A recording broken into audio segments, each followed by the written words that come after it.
Hi, everybody.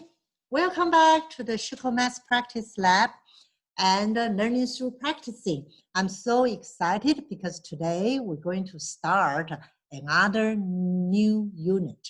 And in this unit, we're going to talk about the limits, continuity, and the differentiability.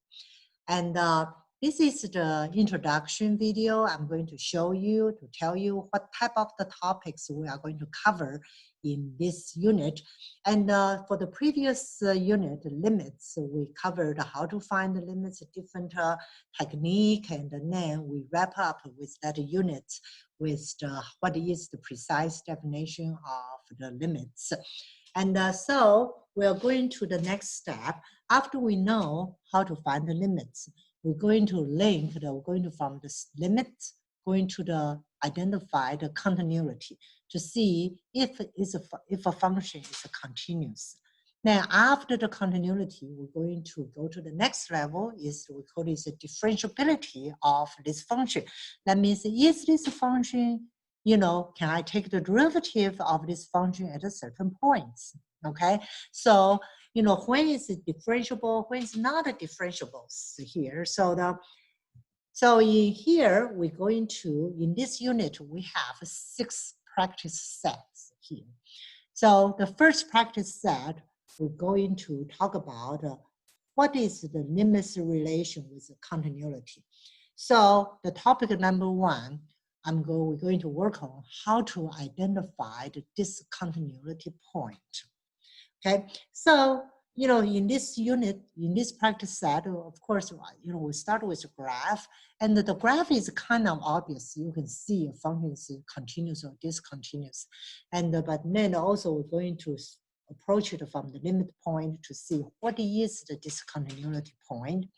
Then on the next topics here, we will say, okay, for any given functions, how do I identify which intervals this function is continuous, right? And where, it has discontinuity points.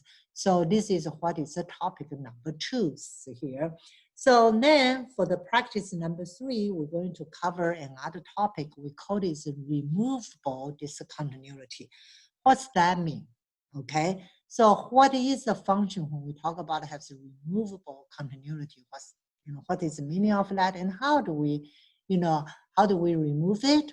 And so what's that means now? Then the topic number 4 is here.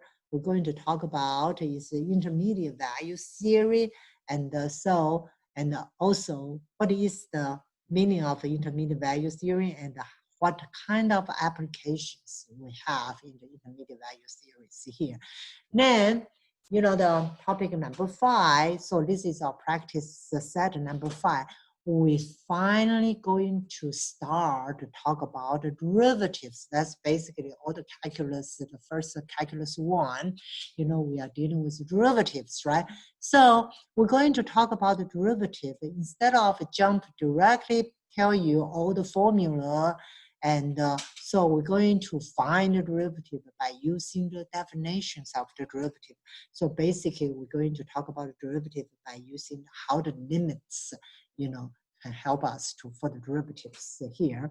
Then after that, then the last topics here, we're going to determine the differentiabilities. That means if you give me a functions, how do I know, I can take the derivative of these functions here, okay?